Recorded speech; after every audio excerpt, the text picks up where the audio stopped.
Eu criei a minha filha com tudo o que tinha, mas um dia, o homem que ela amava olhou-me nos olhos e chamou-me inútil. Espera até descobrires quem realmente perdeu tudo. Assiste até o fim. E segue o canal para mais histórias que tocam o coração. O meu nome é Manuel Ferreira. Tenho 70 anos e há muito tempo deixei de ter pressa. A vida, quando se alonga demais, ensina-nas que correr não adianta menos, o destino chega sempre. Quer o esperemos ou não.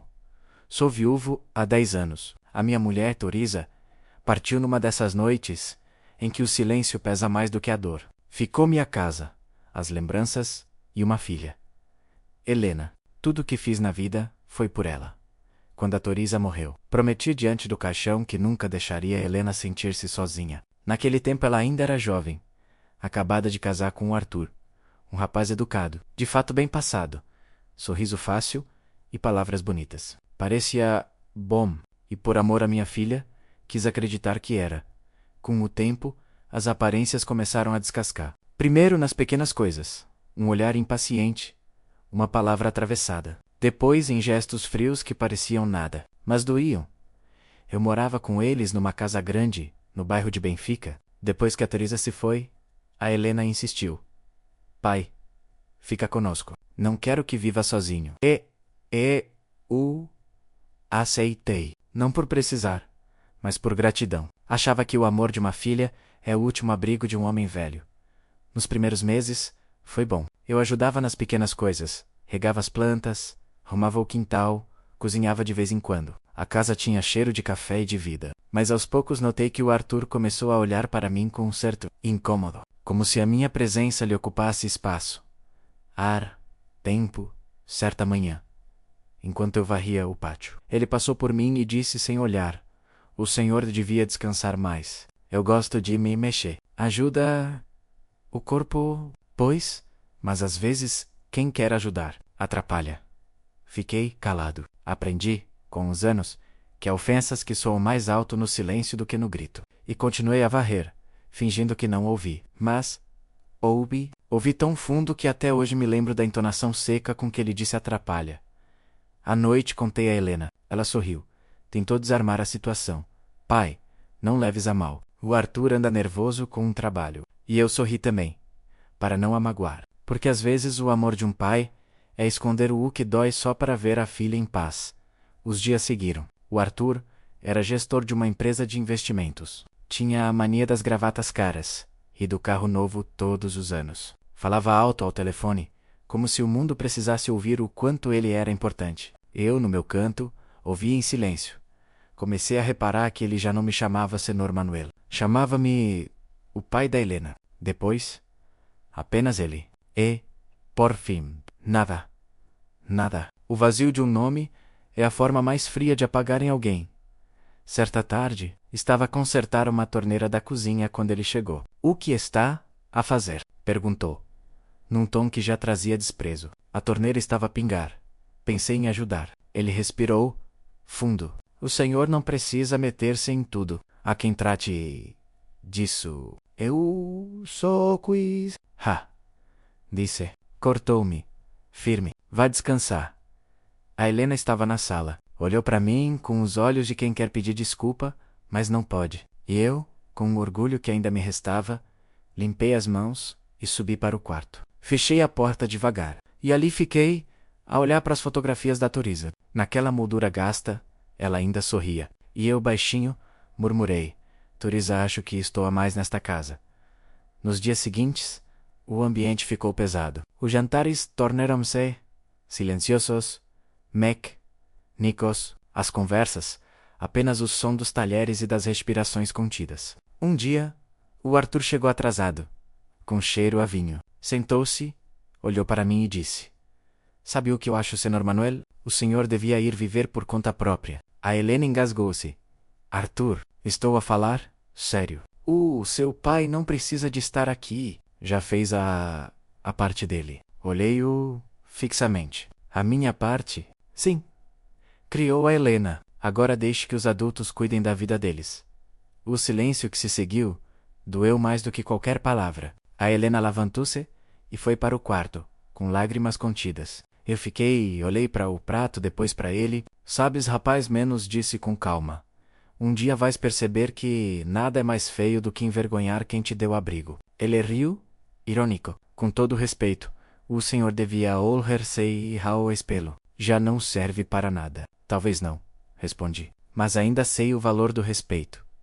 Levantei-me e fui para o quarto. Sentei-me na cama e fiquei ali, imóvel. A noite parecia mais longa do que todas as outras. Pensei na Teresa, pensei na filha, pensei em tudo o que construí e no que restava. E percebi que às vezes o silêncio é o único grito que um homem digno consegue dar. De madrugada, levantei-me devagar. Arrumei as poucas roupas num saco. Antes de sair, deixei um bilhete na mesa da cozinha. Não quero ser peso nem motivo de discórdia. Fiquem com a casa, fiquem com a paz. Um pai, quando parte, não é porque deixou de amar, é porque percebeu que já não é querido onde sempre quis estar. Fechei a porta devagar, sem fazer barulho. A rua estava fria, mas o coração estava calmo. Caminhei sem destino, com a mala numa mão e a dignidade na outra. E pela primeira vez, em muito tempo, senti algo que já não conhecia: liberdade. Saí de casa sem destino certo. O vento frio de Lisboa batia-me no rosto, e as luzes da cidade pareciam mais distantes do que nunca. Andei durante horas com a mala leve e o coração pesado. Quando um homem parte sem ser empurrado, é viagem. Mas quando parte porque o empurraram, é exílio.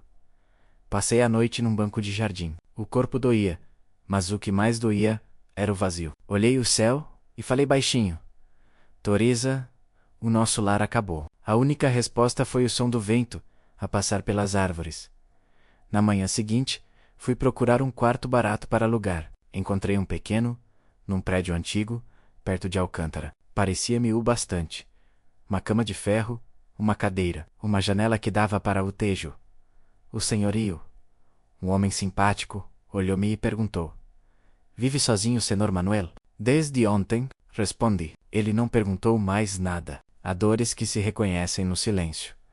Nos dias seguintes, procurei trabalho. Não precisava de muito, só de algo que me fizesse sentir útil. E foi assim que encontrei o emprego de vigia noturno numa antiga fábrica de metalurgia. A ironia é que aquela fábrica tinha sido, muitos anos antes, um dos meus maiores orgulhos. Eu ajudara a projetá-la quando era em janeiro. Na altura, ninguém sabia o meu nome. E agora, décadas depois, eu voltava ali, não como engenheiro, mas como guarda. Ainda assim, senti paz. A vida tem um jeito estranho de nos devolver ao ponto de partida. Quando entrei pela primeira vez na portaria, senti o cheiro a ferro e óleo. Era o mesmo de antes. Fechei os olhos e quase ouvi os ecos do passado. O som das máquinas, as vozes dos operários e o riso da Teresa quando vinha buscar-me ao final do turno. Sorri. Pensei que talvez ela estivesse ali, algures entre o pó e as paredes, a vigiar comigo. As noites eram longas. Levava um rádio pequeno, ouvia música antiga e fazia o turno em silêncio. Às vezes, o guarda do turno anterior deixava-me café quente. O senhor tem histórias, não tem? Perguntava ele. Sorria. Tenho, mas algumas já ninguém quer ouvir. Os dias passavam lentos, tranquilos. E, pela primeira vez em muito tempo, eu dormi em paz. Sem discussões, sem olhares frios, sem sentir-me um intruso. A solidão, quando é escolhida, não dói. É abrigo. Entretanto, ouvia falar da vida da Helena por vizinhos ou conhecidos. Diziam que ela continuava bonita, mas cansada. O Arthur, por outro lado, parecia mais arrogante do que nunca. Tinha comprado um carro novo. Abria uma empresa atrás da outra. Falava de lucros, viagens, sucesso. Mas quem já viu soberba de perto sabe que ela nunca dura muito. Um dia, encontrei um velho amigo, o Rui, antigo colega de engenharia. Manuel, disse ele, espantado. Não acredito! Abra. Amo-nos. Falamos da vida, dos tempos antigos, das obras, das noites sem dormir. Ele ainda trabalhava na mesma empresa, menos aquela que herdou parte das estruturas da antiga metalúrgica. Disse-me: ainda és acionista, não és? Acredito que sim. Tenho umas ações que comprei há muito, mas nunca mais. Então, devias ver, aquilo cresceu. Sorri, sem interesse. Já não ligava a essas coisas, mas a vida, mais uma vez, preparava o seu jeito de me surpreender. numa dessas noites de vigia. Recebi uma chamada inesperada. Era a Helena. A voz dela estava trêmula. Pai, estás bem? Estou, filha.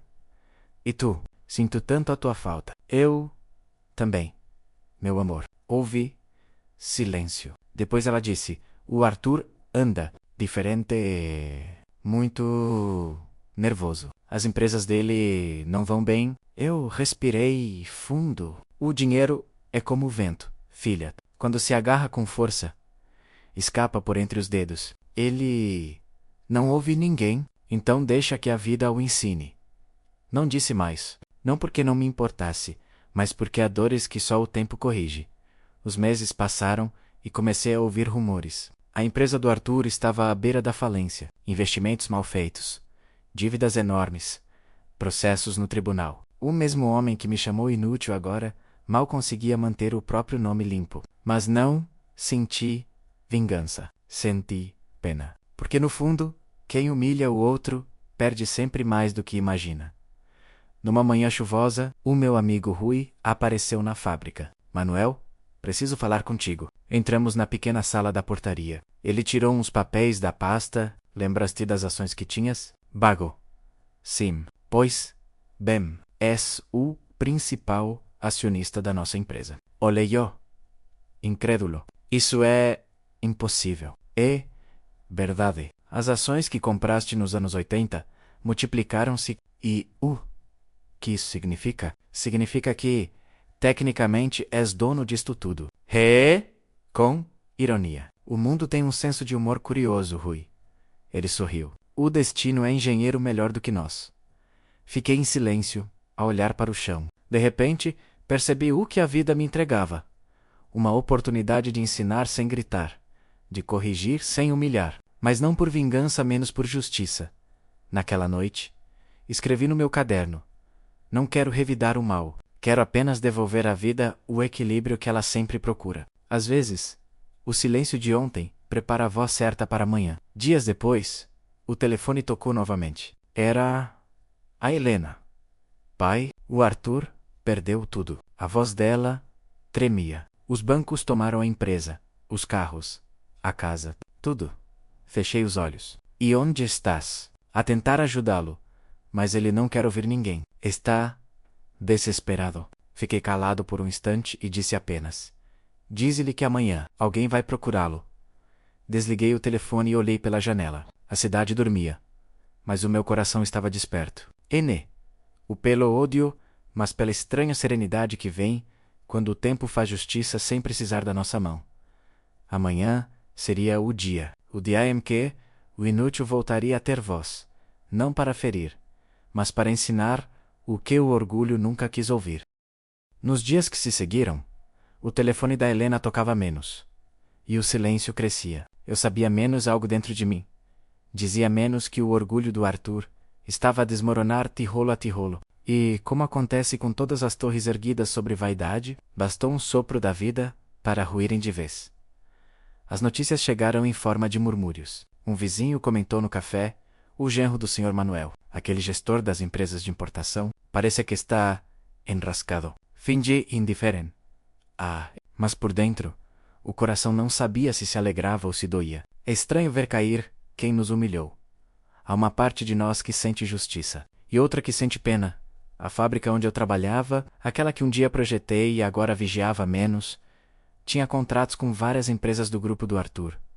De repente, começaram a chegar alertas de atraso nos pagamentos. Os funcionários cochichavam: o patrão da Helena está falido. Eu, no meu canto, limitava-me a ouvir, porque quem aprendeu o valor do silêncio não precisa provar nada a ninguém. Numa dessas noites de vigia, o meu amigo Rui apareceu outra vez. Trouxe uma pasta cheia de documentos e uma expressão preocupada. Manuel, temos um problema a menos, disse ele, sentando-se à minha frente. Que foi agora? A empresa do teu genro pediu empréstimos em nome de subsidiárias que dependem da tua... Como... Assim, ele usou o teu nome como garantia. Indiretamente, estás metido nisto. Eu fiquei imóvel. O velho coração acelerou. Então é por isso que a vida me trouxe de volta aqui. O Rui respirou fundo. Se não reagirmos, ele arrasta tudo contigo. Olhei para a janela. Lá fora, a chuva caía, calma e teimosa. Rui, marca uma reunião com a direção. Amanhã, achas que deves. Acho que chegou a hora de alguém aprender o que é responsabilidade. Na manhã seguinte, vesti a velha camisa branca menos a mesma que usara quando a Toriza me viu, pela primeira vez, entrar em casa como engenheiro. Olhei-me ao espelho, os cabelos brancos, as rugas fundas, o olhar cansado. Tudo isso já não me assustava, porque havia em mim uma força nova, a da verdade. Entrei na empresa e fui recebido com respeito. Os funcionários, que me viam apenas como o guarda da noite, abriram caminho quando o diretor me apresentou. Senhores, este é o engenheiro Manuel Ferreira, o maior acionista da nossa companhia. O silêncio foi total. Eu apenas sorri, humilde, porque grandeza não precisa de alarde menos. Basta existir. Passei o dia a rever contratos, números e relatórios. Percebi o rasto de erros e ambição desmedida que o Arthur deixara. E à medida que lia, sentia uma mistura estranha de tristeza e compaixão. Ele não era mau, era apenas cego pela necessidade de ser admirado. E quem precisa ser admirado nunca é amado de verdade. À noite, sentei-me à secretária e escrevi uma carta. Não uma carta de raiva, mas de convite. Um chamado à humildade. Escrevi: Arthur, amanhã, às 10, comparece à sede da empresa. Não como genro, mas como homem. O tempo de fugir acabou. Manuel Ferreira. Dobrei o papel e pedi ao Rui que o entregasse pessoalmente. Ele hesitou, mas foi. Na manhã seguinte, a sala de reuniões estava silenciosa. As persianas meio abertas deixavam entrar uma luz fria. Sentei-me na ponta da mesa, com uma chávena de café à frente. Ouvi os passos no corredor. A porta abriu-se devagar. O Arthur entrou. Trazia um fato amarrotado, o rosto pálido e os olhos vermelhos. Parecia outro homem menos mais pequeno, mais humano. Quando me viu, estacou. "O senhor, senta-te, Arthur." Ele sentou-se devagar, sem saber o que dizer. A voz dele saiu baixa. "O que é isto?" "Isto", respondi calmamente, "é o momento em que aprendes o peso das tuas palavras." Pousei sobre a mesa uma cópia dos contratos e das garantias assinadas. "Reconheces?" "Reconheces?" Ele assentiu. Trêmulo. "Eu? Não sabia." Pensei. "Que? Pensaste mal?" E quando pensamos mal com soberba, destruímos tudo à volta. O silêncio ficou pesado. Ele baixou a cabeça. "O senhor devia ter me avisado." Eu tentei, filho, com o meu exemplo. Mas preferiste rir-te de mim." Ele levantou os olhos, marejados. "Vai entregar-me à justiça?" "Não." Respondi. "A justiça não precisa de mim. O tempo encarregasse dela." Ficou calado, confuso. Então continuei. "A tua empresa tá falida. As tuas dívidas são tuas, mas há algo que ainda posso fazer. Não por ti, mas pela Helena." Ele ergueu a cabeça, surpreso. "Vou comprar o que resta da tua companhia e evitar que o nome dela vá à lama." "Por quê?" perguntou, quase num sussurro. "Porque um homem pode ser humilhado, mas não deixa de ser pai." As lágrimas escoaram-lhe pelo rosto. "Eu não mereço isto." "Tens razão", disse-lhe. "Mas a vida não dá o que merecemos. Dá o que precisamos aprender." Levantei-me. A minha voz saiu calma, mas firme. "Um dia chamaste-me inútil. Pois bem, olha à tua volta. As paredes que sustentam esta empresa, os alicerces, as vigas, tudo foi desenhado por mim. O chão que pisas tem o meu suor. A empresa que agora te salva tem o meu nome escondido nos papéis. E mesmo assim, nunca te desejei mal." Ele pôs as mãos no rosto, sem força para responder. Eu aproximei-me e pus-lhe uma mão no ombro. "Levanta-te, Arthur. Ainda tens tempo de ser melhor do que foste ontem." Saí da sala devagar. No corredor, o Rui esperava-me. "Corre bem?" perguntou. Perguntou. "Correu como devia menos", respondi. O orgulho caiu. Agora o homem pode nascer.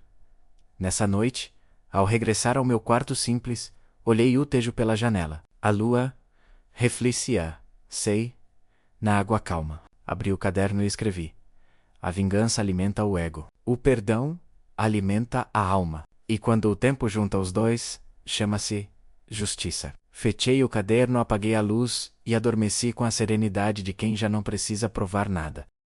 Os dias que se seguiram à reunião foram silenciosos. O Arthur desapareceu do meu convívio, talvez por vergonha, talvez por medo, mas eu sabia que o silêncio é às vezes a forma mais dura de arrependimento.